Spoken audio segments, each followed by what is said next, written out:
Negara dengan institusi politik bersifat memeras, menyingkirkan, cenderung mengkonsolidasikan kekuatan, kewenangan pada satu pemimpin, pada satu grup, pada satu kelompok. Kekuasaannya tidak disebar dan dibagikan kepada semua. Negara dengan institusi politik yang memeras, menyingkirkan, memberikan kesempatan partisipasi yang terbatas, partisipasi yang terkendali.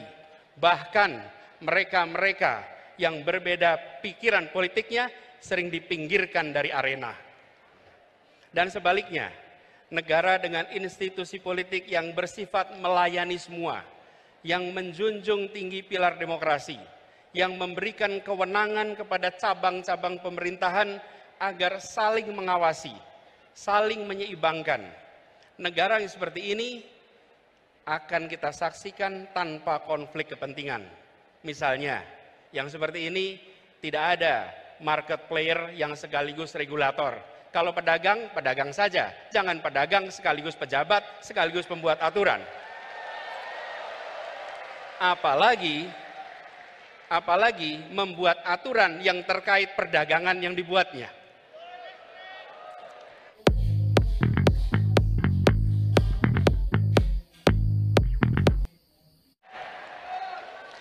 Habib Abu Bakar pergi ke Tambun. Pulangnya lewat hutan kayu. Untuk PKS yang sedang ulang tahun, Happy Milad to you.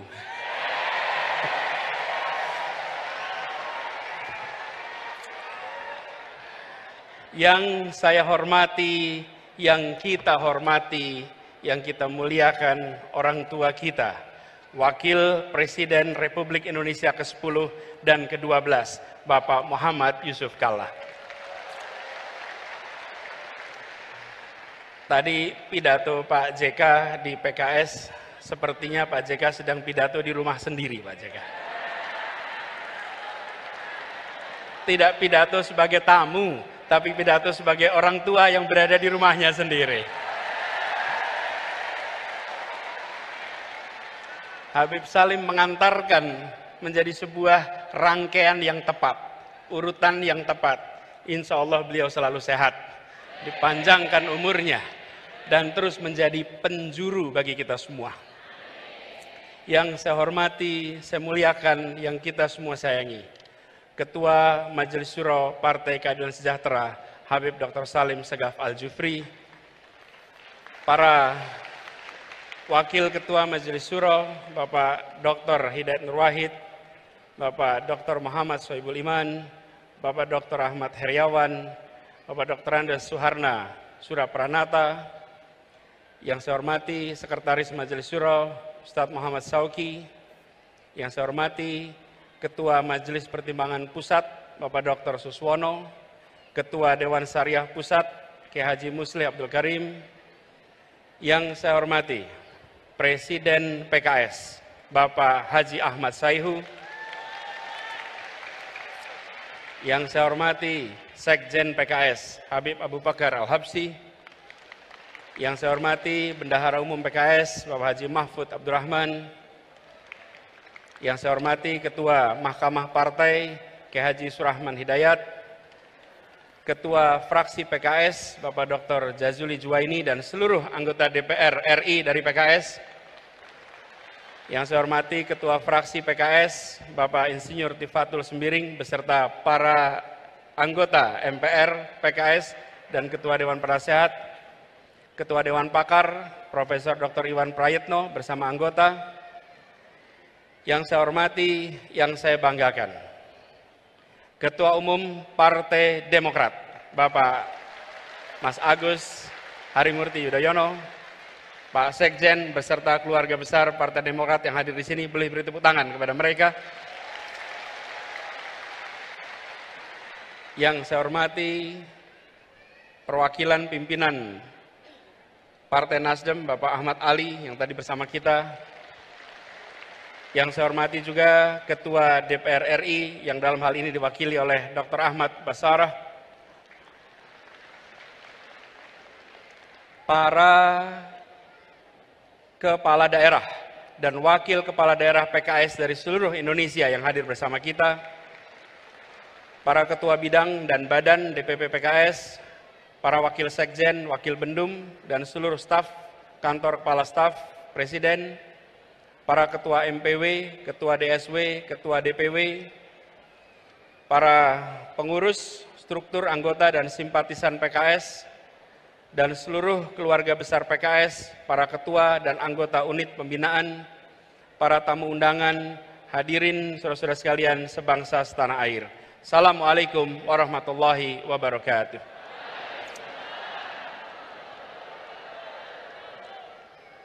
Alhamdulillah, kita bersyukur ya Allah Subhanahu wa Ta'ala, di sore yang cerah ini kita diberikan kesempatan untuk bersama-sama memperingati 21 tahun perjalanan PKS yang perjalanannya tadi diungkapkan berkali-kali.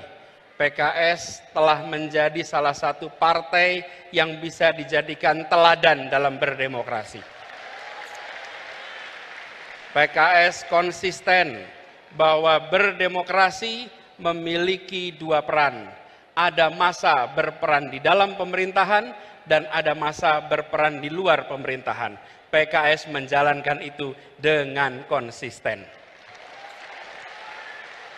Karena itulah ini bisa menjadi contoh. 21 tahun adalah masa yang pendek untuk usia sebuah organisasi. Masih panjang perjalanan ke depan. Mempesona ditulis hari ini itu penting. Tapi mempesona ketika ditulis para sejarawan itu jauh lebih penting.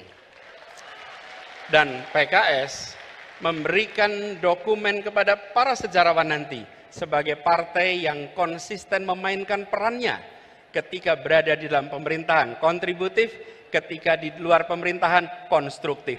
Ini adalah satu peran yang luar biasa yang dimainkan oleh PKS. Dan peringatan kali ini seperti tadi disampaikan oleh Beb Abu, Pak Sekjen, bahwa seharusnya diselenggarakan April, tapi karena jadwal dan lain-lain jadi dilaksanakan di bulan Mei. Dan ini bersamaan, pilihannya adalah 20 Mei. 20 Mei ini bersamaan dengan 115 tahun momen kebangkitan nasional. Karena itu, di dalam kesempatan ini, izinkan kita juga menengok pada perjalanan bangsa. Bahwa momen kebangkitan nasional 115 tahun yang lalu adalah momen di mana kita bangkit. Perlawanan yang dulu lokal, yang dulu fisik, menjadi perjuangan yang terkoordinir dengan kekuatan intelektual, dengan kekuatan politis, dan memiliki identitas kebangsaan yang kuat. Momen kebangkitan nasional adalah awal dari perjuangan menuju kemerdekaan. 37 tahun kemudian kita meraih kemerdekaan. Dan ini adalah kesempatan hari ini untuk kita reflektif. Ketika kita bergerak ke depan di hari kebangkitan nasional, kita harus ingat bahwa kita pernah bangkit, tapi tidak ada jaminan bahwa bangkit itu artinya terus-menerus menjadi kuat. Bangsa-bangsa di seluruh dunia, ada masa mereka bangkit, membesar, ada masa mereka bangkit, pelan-pelan turun, bahkan gagal di berbagai tempat di seluruh dunia. Karena itu momen ini di saat ulang tahun PKS bersamaan dengan momen kebangkitan nasional, mari kita tengok bangsa ini harus bisa bangkit lebih kuat. Sambil kita lihat pelajaran dari bangsa-bangsa di seluruh dunia. Ribuan tahun sejarah sudah mencatat bangsa yang bangkit dan bangsa yang kemudian negara yang hilang. Ada sebuah buku berjudul Why Nations Fail, Mengapa Negara Gagal. Studi ini bukan studi teoritis. Studi ini adalah mengumpulkan berbagai peristiwa, mengambil hikmahnya, apa yang harus kita perhatikan supaya kita terus bisa bangkit ke depan. Dan di antara tanda-tanda mengapa gagal, mengapa kemunduran adalah dua unsur utama. Institusi politik dan institusi ekonomi. Ketika institusi politik, institusi ekonomi itu bersifat ekstraktif, memeras, maka pelan-pelan negaranya akan turun.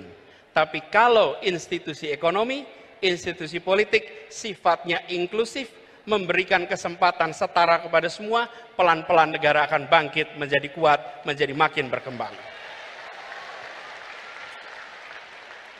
Apakah institusi politik dan ekonomi yang bersifat memeras menyingkirkan atau bersifat inklusif memberikan kesempatan pada semua? Coba kita lihat satu-satu.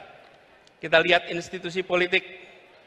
Apa bedanya negara dengan institusi politik yang bersifat memeras, ekstraktif, menyingkirkan, dan yang bersifat inklusif atau melayani semua?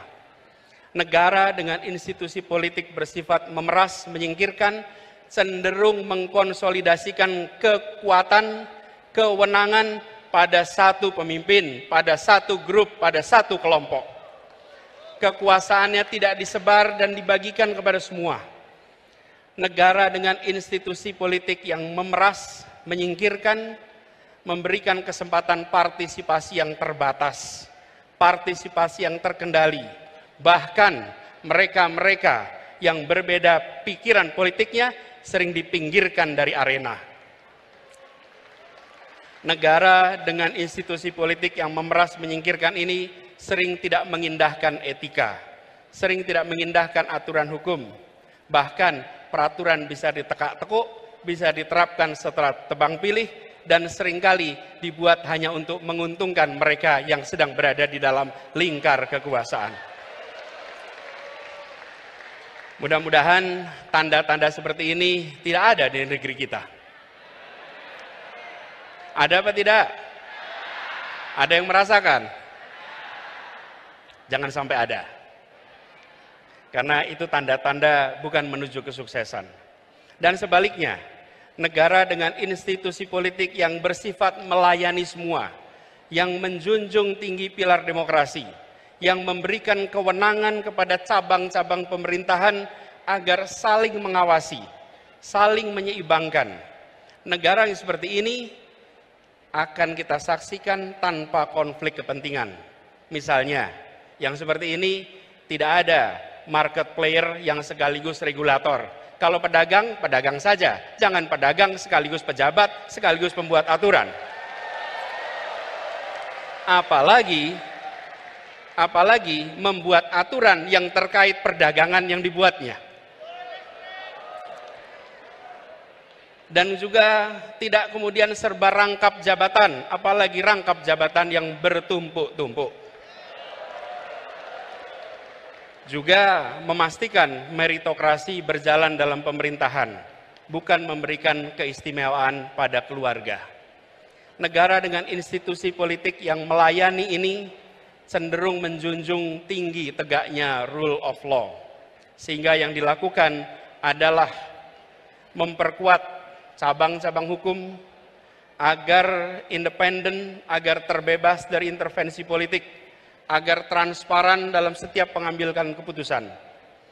Dan kalau kita saksikan, ini yang harus kita perkuat di Republik ini. Dan terakhir, negara dengan institusi politik yang inklusif, yang melayani, akan menjunjung tinggi kesempatan warga untuk menyuarakan pandangannya, pikirannya, aspirasinya, tanpa sedikit pun ada rasa takut. Negara yang inklusif adalah negara yang tidak baperan. Negara yang membuka ruang kepada kritik. Negara atau pemerintah memiliki kekuatan aparat, memiliki kekuatan anggaran, memiliki kekuatan media, memiliki bahkan kekuatan senjata. Yang dimiliki oleh rakyat adalah gagasan, aspirasi, dan kata-kata. Jangan sampai satu hal yang dimiliki oleh rakyat, kata-kata itu pun dilarang untuk diartikulasikan. Izinkan kata-kata rakyat bisa muncul ke permukaan. Karena itu bila saat ini ada pasal-pasal yang dikenakan kepada mereka yang mengungkapkan pendapat, maka ke depan kita perlu justru pasal-pasal dalam undang-undang kita, dalam peraturan kita yang secara tegas dan eksplisit melarang persekusi atas kebebasan berpendapat. Jadi saya juga mengalami ketika tugas di Jakarta. Ketika berada di pemerintahan, maka kita menjadi kotak pos alamat keluhan dan kritik. Dan itu harus diterima sebagai it comes with the job. Ini adalah bagian dari pekerjaan. Tidak perlu dituntut, tidak perlu diprosekusi, dan itu juga yang telah kita sama-sama laksanakan di Jakarta. Tidak ada satupun yang dilaporkan dan dipersekusi. Hal lain adalah terkait dengan institusi ekonominya. Negara dengan institusi ekonomi yang bersifat ekstraktif atau memeras, cenderung membatasi akses, membatasi kesempatan ekonomi, dan sumber daya finansial hanya kepada sebagian kalangan.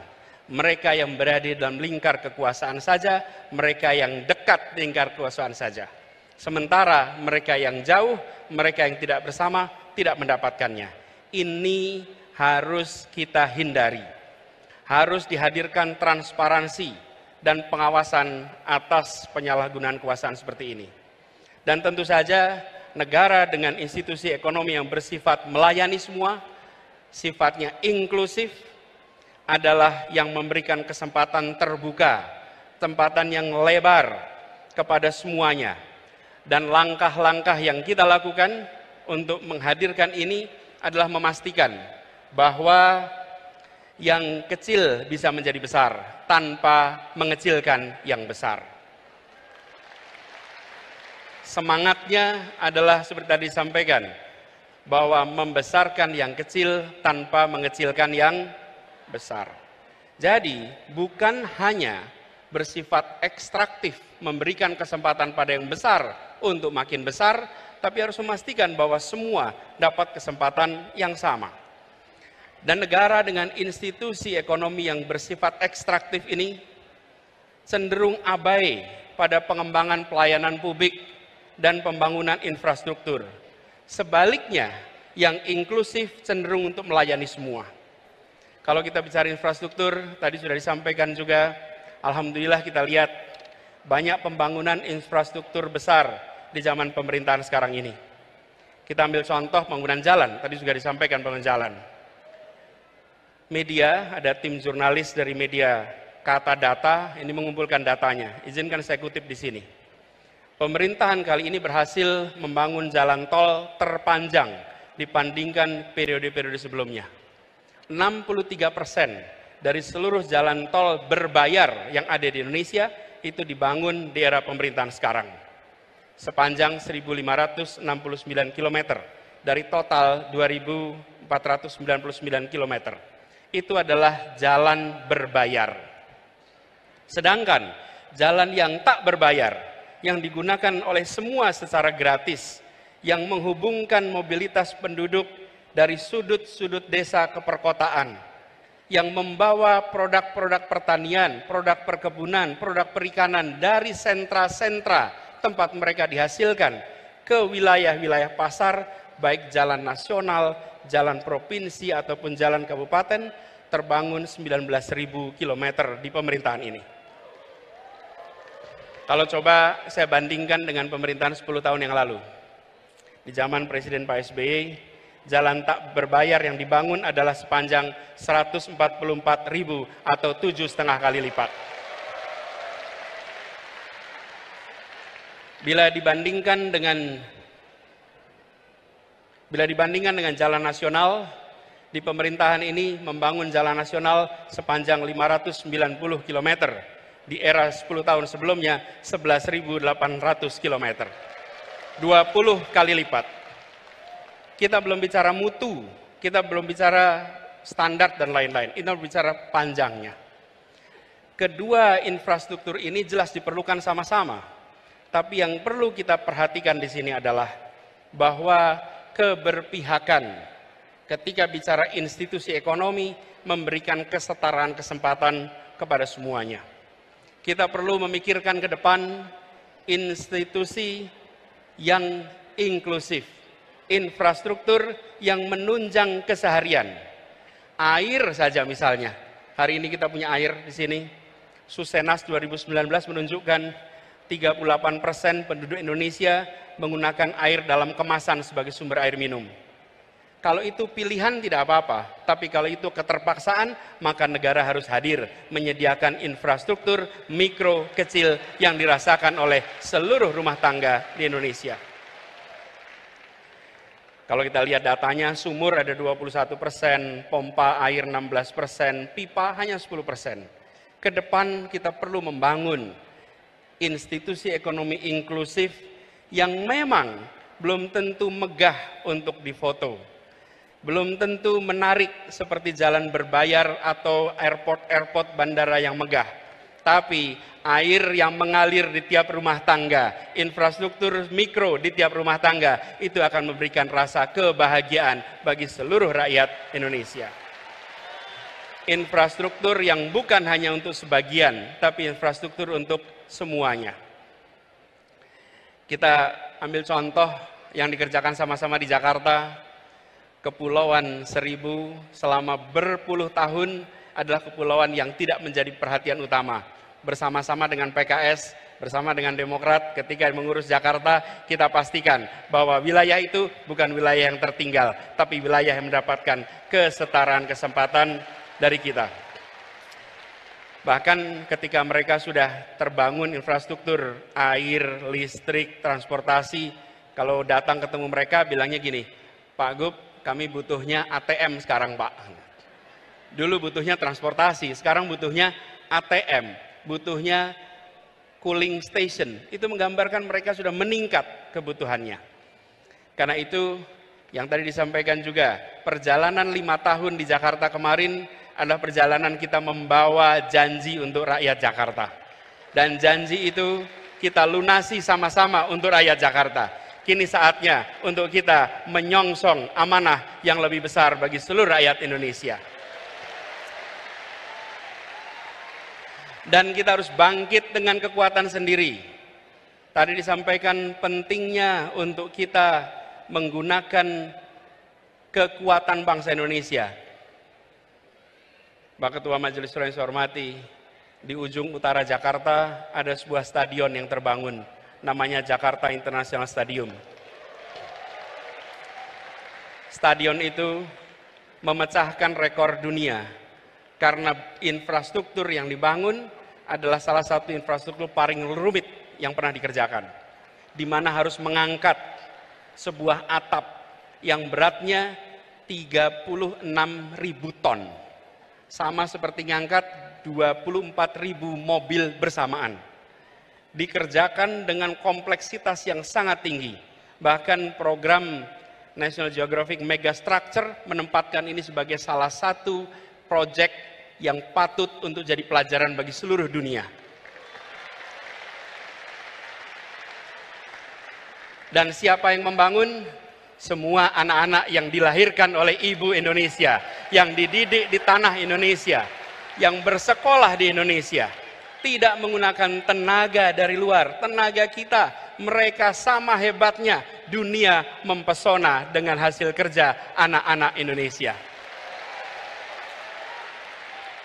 Kita teruskan pesan ini ke depan, bahwa momen kebangkitan, momen ulang tahun ini, harus kita jaga sebagai momen untuk kita berdikari, untuk kita bertekad, memperjuangkan perubahan, yang dalam pesan dari Ketua Majelis Syuro tadi, bahwa perubahan yang kita lakukan adalah perubahan yang lengkap, di mana ada hal yang diteruskan, ada hal yang dikoreksi, ada hal yang ditambahkan, dan ada hal yang belum berhasil yang harus dihentikan. Itu adalah perubahan yang komprehensif.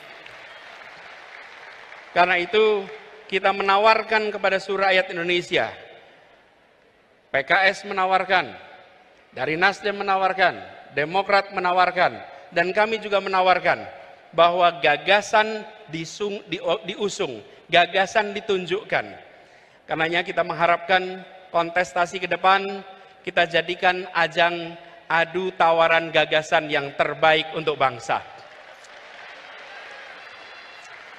Gini, kalau tantangannya adalah adu lari pagi keliling Indonesia, saya kalah dah. Tapi kalau tantangannya adalah adu gagasan, adu karya, adu rekam jejak, maka kita insya Allah nyatakan siap kepada semuanya. Dan bersyukur sekali, perjuangan kita berkelanjutan. 5 tahun yang lalu, 6 tahun yang lalu kita berjalan bersama-sama untuk membawa perubahan di Jakarta. Dan alhamdulillah atas izin Allah, perjuangan di Jakarta telah berhasil melunasi janji-janji pada seluruh rakyat Jakarta. Apa yang disampaikan oleh Bapak Wakil Presiden, bahwa kita memiliki hutang. Kita berhutang kepada rakyat yang memberikan amanat itu. Dan alhamdulillah perjalanan bersama dengan PKS kemarin, perjalanan persaudaraan, perjalanan saling support, dan Partai Demokrat menjadi contoh berdemokrasi. Begitu masuk kita ke fase putaran kedua, kita jalan sama-sama sampai ujung pemerintahan di Jakarta. Insya Allah kebahagiaan atas ikhtiar perjuangan di 2017 akan berulang di 2024 nanti. Dan kita harus ingat bahwa PKS sebagai partai umat, sebagai partai yang merepresentasikan aspirasi dari segmen terbesar bicara tentang unsur pemeluk agama. Terus kita harus menjadi yang mengayomi, yang mengambil porsi besar untuk perubahan bangsa ini. Seperti tadi diingatkan, innallaha la yughayyiru ma biqaumin hatta yughayyiru ma bi anfusihim. Insya Allah kita pegang kalimat itu, bahwa kita ajak umat ini untuk mendorong perubahan. Bila umat berubah, bangsa berubah. Bila umat maju, bangsa menjadi maju. Sebarkan semangat ini, sebarkan ketulusan, dan dipesankan tadi oleh Ketua Majelis Syuro, jaga keikhlasan. Insya Allah kita selalu dekatkan dengan keikhlasan.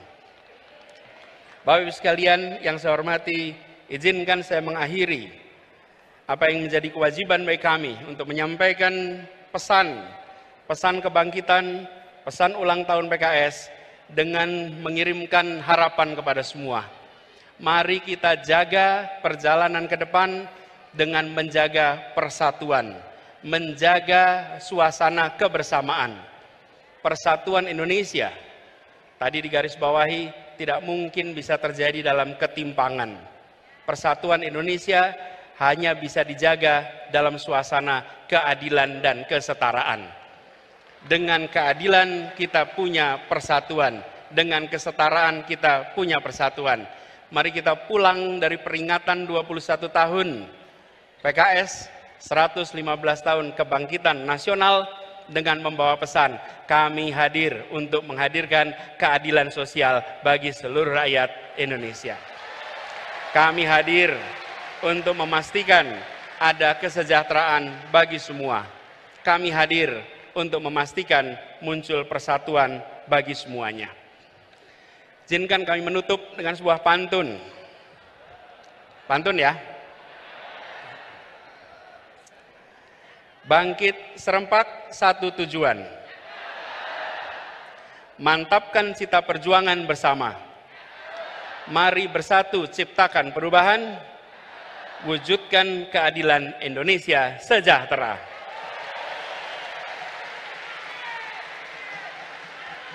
(21) bukan sekedar angka. PKS bukan sekedar konsonan. Perjuangan dan kerja jadi bukti nyata. PKS terus menjadi partai idaman. Terima kasih. Kurang lebih mohon dimaafkan. Assalamualaikum warahmatullahi wabarakatuh.